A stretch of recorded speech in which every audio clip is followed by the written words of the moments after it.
ඒ kilometre 50ක් 60ක් දුරින් තිබ්බනම් ඇතිනේ දන්සල. මේවා හසුරුවන්නේ නැතුව කී දෙනෙක් මැරුණද ලංසකාර මහත්තයා? හැප්පිලා මැරුණා ගොඩක්. අතපය කඩාගත්තා ගොඩක්. කොළඹ දන්සලක ගහලා මැරුවා එක්කුට. සුප් එකක් බීලා ඉවර වුණාට පස්සේ සල්ලි ඉල්ලලා අර මිනිස්සයාගෙන්. ඒ මිනිස්සයා කියලා තියෙනවා මේක දන්සලක් නේ. ඒ නිසානේ මම බිව්වේ කියලා. ඒ ගමන හරි මේක දන්සලක් තමයි. ඒ වුණාට තව දෙන්න අපිට සල්ලි ඕන. කතා බහ දුර දිග ගියා. ඊට පස්සේ එතනින්ම පොල්ලකින් ගහලා අර සුප් එක බීපු මිනිහා මැරුණා. ඕන් දන්සල්. මාතලේ කොල්ලෝ දෙන්නෙක් වේගෙන් ඇවිල්ලා පොළොන්නරුව පාරේ හැප්පුණා කුඩු වෙලා ගියා. 130ට ගිහිල්ලා තියෙන්නේ පුතේ. 130ට ගිහින් තියෙන්නේ. ගෙදරට ඇවිල්ලා තියෙන්නේ මාතලේ අලු විහාරයට යනවා කියලා. තොරතුරු හොමාරු කරගෙන මාධ්‍යයෙන් පොළොන්නරු ගිහිල්ලා හිතුවක්කාරකමට. ඒ ගමන ගිහිල්ලා තියෙන්නේ පුතා ලංකාවේ යන්න පුළුවන් වේගයකින් නෙවෙයි. අහසින් යන්න පුළුවන් වේගේ පාරේ ගිහිල්ලා තියෙනවා. අවසානයේ කුඩු වුණා. ලපටි ලාමක නාඹර තරුණ වයසේ. කලාවේ බන්ටකේ මැරුණා. දීග කොච්චර ඇනෙන්නද? ගෑනු කොච්චර දූෂණය වෙන්නද? ගෑනු සල්ලිත් හම්බ කරගන්න ඇති. ඔවුන්දලා ගාව තියනවා සෑහෙන්න විකුණන්න ಜಾති. ඔව්. මේ එප්පාවල තලාව පැත්තේ තෙකියක් එක සැරයක් විකුණලා ඉවර වෙලා හම්බෙච්ච පොඩි එකව බඩේරුඟු ඌරේට දාලා විසික් කපුතේ. ඔව්. හම්බෙච්ච පොඩි එකව බඩේරුඟු ඌරේට දාලා කට බැඳලා විසික්කා වැටපාවරේට. එතන යන මිනිහෙකුට හීන් කේන්ද්‍රියක් ඇහිලා බලනකොට උරයක් තියෙනවා. අරගෙන ලෙහලා බලනකොට එවලෙම හම්බෙච්ච චූටි එකෙක්. ඒ ගමන පොලිසියට ගෙනහිල්ලා අනුරාධපුරේ මහ රෝහලට ගෙනහිල්ලා පැටියව බේරුණා. නමුත් ඒ තරම් ප්‍රාථමිකනේ අපි මේ සමාජේ. කෝ ධර්මයේ කෝ සුද්ධ බෞද්ධ ධර්මයේ අනුබුදු මිහිඳු මහ රහතන් වහන්සේ වන්දනා කරන්න පූජෝපහාරය පවත්තන්න මේ මහපාර ඉඩ නැතුව යන සෙනග කොහෙද මේ යන්නේ? බෞද්ධ ධර්මයේ හොයාගෙන මෛත්‍රිය හොයාගෙන කරුණාව දයාව හොයාගෙන ප්‍රඥාව හොයාගෙනද මේ යන්නේ? නෑ පුතා, රාගික කෙලස් බර ලෝකයේ ඇහැ කන නාසය දිව ශරීරය සහ මනෝභාවයන් පිනවන්න නෙමෙයි. මේ ඉන්ද්‍රියන් ටික පිනවන්න තියෙන පෙරේතකමට පාරට බහිනවා. මලක් පහනක් තියලා බුදුන් වැඳලා බණක් අහලා භාවනා කරලා ශික්ෂාකාමීව එදා දවසටවත් හැසිරෙන්න නෑ. ඔයාලා දැකලා තියෙනවද මුස්ලිම් මිනිස්සු බේබද්දු මේ පාරවල් වල? දෙමළ බේබදු මිනිස්සු දැකලා තියෙනවද මේ පාරවල් වල? නෑ. ඒ මිනිසුන්ගේ උත්සවයක මගුල් ගෙදරක මල ගෙදරක බේබද්දෝ ඉන්නවද බලන්නකෝ ගිහිල්ලා. නෑ. ජරාම ජරා අසිෂ්ට ගති තියෙන්නේ පුතා මේ අයගේ. මම ඔය වාගේ එකක් කියලා ඒ වීඩියෝ එකෙන් කොටස කපලා අරගෙන මම දැක්කා අන්තර්ජාලයේ දාලා එක මිනිහෙක් දේශනයක් පවත්වනවා. මේ ධර්මානුශාසනාව පැය දෙකෙන් විනාඩි 2ක කෑල්ල කපලා අරගෙන දාලා මං කියලා තියෙනවා මෙහෙම එකක් කියලා සිංහලයාට ගහන්න පාවිච්චි කරලා තියෙනවා ඒක. මම මේ ජාතීන් අතර තියෙන ඇතැම් ගුණධර්ම සමහර ජාතීන්ගේ ගුණයන් පෙන්නලා අපේ මේ මහජාතියයි සම්මතායගේ නුගුණ පෙන්නපු තැනක ඒක හදාගෙන වීරියෙන් එළියට වරෙල්ලා කියලානේ මේ කියන්න හදන්නේ.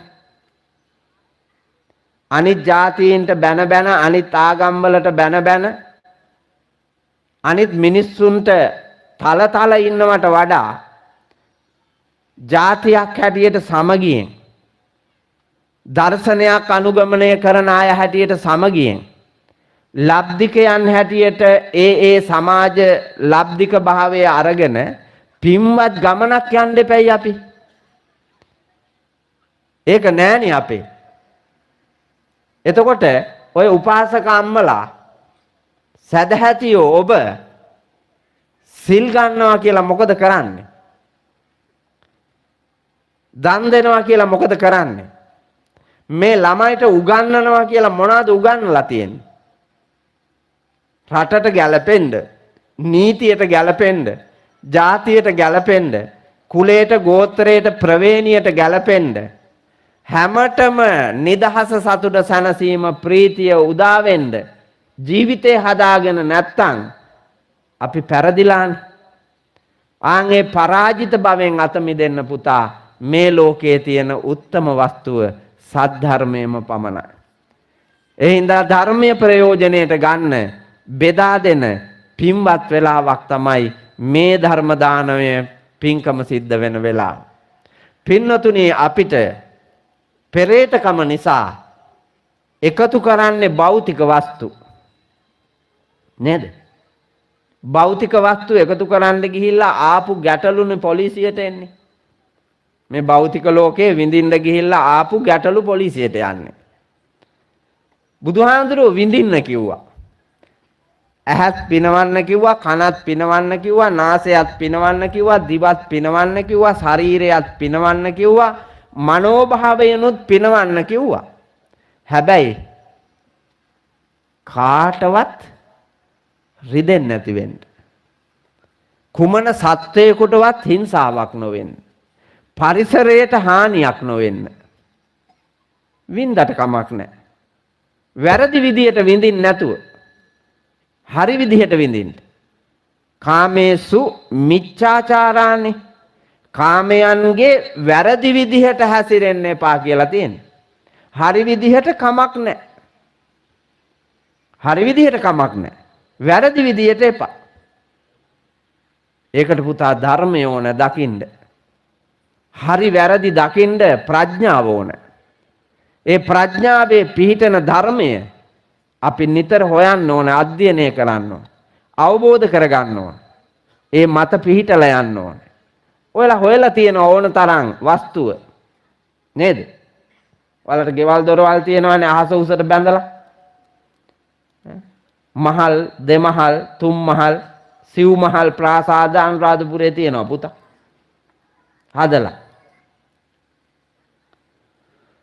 මේ හීන් රාජ්‍ය සේවකයෙක් කොහොමද පුතා සිව් මහල් ප්‍රාසාදයක් හදන්නේ?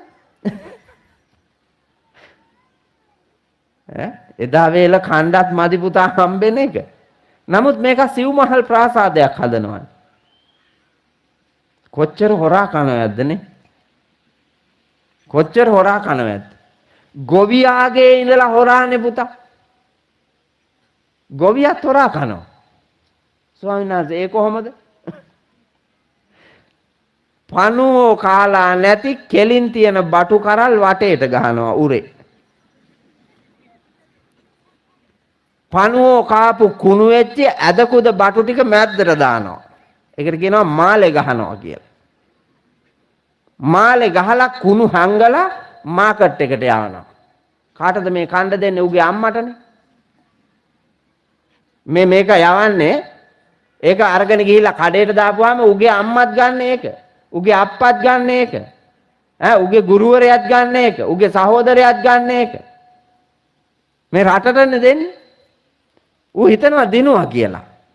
තුට්ටු දෙකක් අරන් ඌ හිතනවා දිනුවා කියලා. මේ වගේ කාලකන්ණි දුෂ්ටයෝ ඉන්නවා පුතා. මඩ සෝදාගත් කල ගොවියාද රජෙකි. එහෙමනේ ලංකා සංස්කෘතිය. මඩ සෝදාගත් කල ගොවියාද රජකි.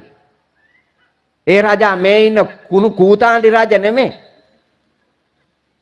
සත්පුරුෂ රජ. සත්පුරුෂ රජෙක් ගාව තියෙනවා පුතා දස රාජ ධර්ම. සීලාදී ගුණයේ පිහිටා. දානයේ ප්‍රිය වචනයේ අර්ථචර්යාව සමානාත්මතාවය. සතර සංග්‍රහ වස්තුව. සක්විතිවත් මේවා තියෙනවා රජුරවන්ට. ආන්ගේ ගුණයන් තිබ්බාලු ගොයියා ගාව. ගොවිතැන් කරන ඒ උත්තරීතර මිනිහා විසින් දේශයටම ජීවය සකස් කරන මානවයා බැවින් ගොවියාට ගෞරවය දීලා තිබ්බා. ජපානයේ පුතේ අදටත් බදු නොගහන්නේ ගොවියාට සහ පන්සල් වලට. ටැක්ස් නෑ නිදහස්. ගොවියා රටේ ජීවය ආරක්ෂා කරනවා. පන්සල රටේ ආධ්‍යාත්මය විනය ආරක්ෂා කරනවා.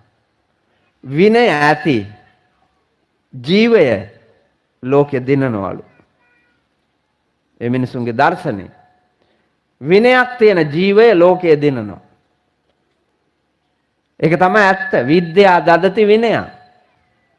ඔය ඉස්කෝලේ ලාංඡනයේ තියෙන විද්‍යා දදති විනයන් කියලා. විද්‍යාව පසක් වන්නට දැනුම ආකල්ප කුසලතා පසක් වන්නට පිහිටන්නට පින්නතුනි විනය තියෙන්න ඕන. විනය නැත්තම් අධ්‍යාපනය දියුණු වෙන්නේ නැහැ. ලංකාවේ ඒකනේ මේ සැරේත් O level ඉවර වෙනකොට හිරේ ගියානේ ළමයි ගොඩක්. O level විභාගය ඉවර වෙනකොට ළමයි ගොඩක් හිරේ ගියා. අප්පච්චි අපි ඉස්කෝලේ විභාගයක් ලියලා ඉවර වෙනකොට අනිත් ඉස්කෝලේ උඩ පන්තියේ උන්ටත් ගහලා යට පන්තියේ උන්ටත් ගහලා යාබද ඉස්කෝලේටත් ගහලා එහෙම කුලප්පුවක් තියනවද? ඈ මට කියන්නකෝ මහත්තුරුනේ මොනවද මේ උන්ට ඉගන්නේ? මේ උන්ට උගන්වුවේ මොනවද? හාමුදුරුවරු කාලාන්තරයක් බණ කියනවා කියලා මොනවද පුතේ කියලා තියෙන්නේ? කොහොද මේක නිර්මාණය වෙන නිවැරදි වෙන තැන? නිවැරදි වෙන්න ඕනේ උඩ ඉඳලා පල්ලට. ඒක මිහිඳු හාමුදුරුවෝ ලංකාවට ඇවිල්ලා පෙන්නුවා. දේවානම් පියතිස්ස මහරජුරුවෝ අල්ලගෙන රජ්ජුරුවන්ට බණ කියලා රජ්ජුරුවෝ ධර්මයේහි පිහිටවලා රාජ්‍ය අනුග්‍රහය ඇතිව රටවැසියාව ධර්මයේහි පිහිටවලා සූසට කලාවකින් ශ්‍රී ලංකාව සන්නද්ධ කළා. ව්‍යාපාර 64ක් කර්මාන්ත 64ක් පටන් ගත්තා ලංකාව. මිහිඳු හාමුදුරුවෝ ලංකාවට ඇවිල්ලා ඒ කර්මාන්ත 64න් ලෝකේ ශ්‍රේෂ්ඨතම රට ශ්‍රී ලංකාව කියන තැන තිබ්බා. ඒ ධර්මය අනුව. නමුත් පුතා ඒ මුතුන් මිත්තෝ නිර්මාණය කරලා ලෝකයේ ඉදිරියේ තියාපු අපේ රට පර ගැති, පර සිරිත්, පර පුරුදු ලෞකික රාගික මේ කෙලෙස් බර බව මත රඳවාගෙන ධර්මයට පිටුපාලා ආපු ගමනේ නිමාව තමා මේ දැන් භුක්ති විඳින්නේ. තව ඉදිරියට මෙහෙමම ගියොත් ඔබේ ඔඩොක්කුවේ ඉන්න, ඔබේ තුරුල්ලේ ඉන්න, ඔබේ ලෙයින් දහඩියෙන් තැනිච්ච මේ කොල්ලම්බ කෙල්ලම්බ වහල්ලු වෙන රටක වෙන ජාතියක වහල්ලු කරලා ඔබ මැරෙන්නේ. වහල්ලු හැටියට තියලා මැරෙන්නේ. ඒක නිත්‍යයි මේ යන විදියටම ගියොත්. එච්චර කල් නෙමෙයි. ඉඳ අවබෝධයෙන් පින්නතුනි සද්ධර්මයේ ජීවිතය කරගෙන ගොඩ එන්න මහන්සි ගන්න. රුපියල් 7 බඩු මුට්ටු තියලා මැරෙන්න වෙනවා. ඔය හොයන සියලුම දේවල් තියලා මැරෙන්න වෙනවා. මේ එප්පාවල පැත්තේ වෙල්වල කී දෙනෙක් මැරුණාද මේ පහුගිය දවස්වල? එප්පාවල තලාව පැත්තේ ඈ නියර බැඳ හිටපු මිනිස්සු වෙලේ මැරුණානේ. දැන් අරන් ගියා දෙවුන්දා. හම්බ කරපුවා. ව්‍යාපාරිකයෝ කඩවල් ඇතුළේ මැරුණා.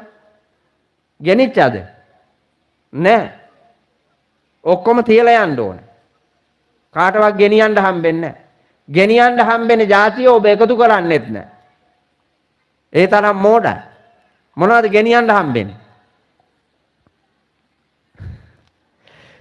තුපු තැනක සොර සතුරන් ගත නොයනා සැඩ මනවත් වතුරෙන් වල නොයනා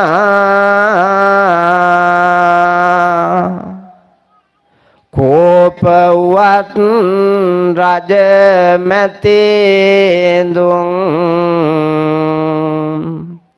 ගත නොයනා උගත මන ශිල්පයමයි මතු රැකෙනා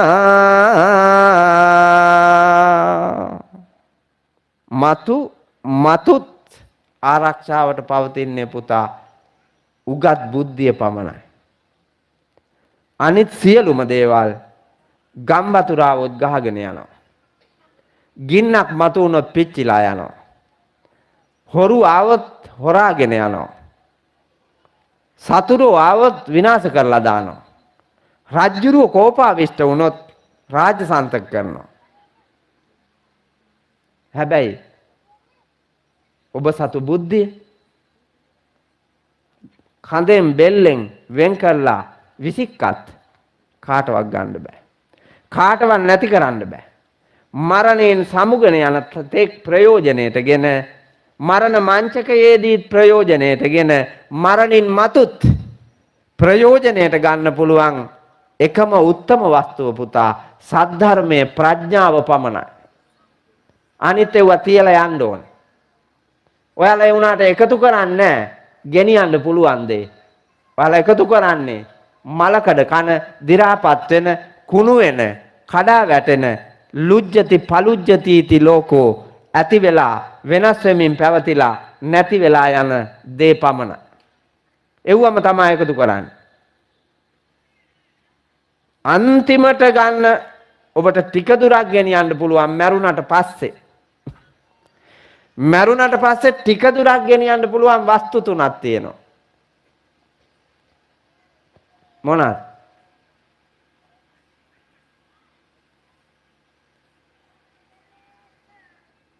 ලංසකාර. ඔයා ඔතනම මරුණොත් මයි පුතාට ජයශ්‍රී මහඳුරන්ගේ පිටයි. ඔතනම මරුණොත් මේ අය දන්නේ නැහනේ මැරිලා බව. ඔයාව අරන් යනවා ඉස්පිරිතාලට.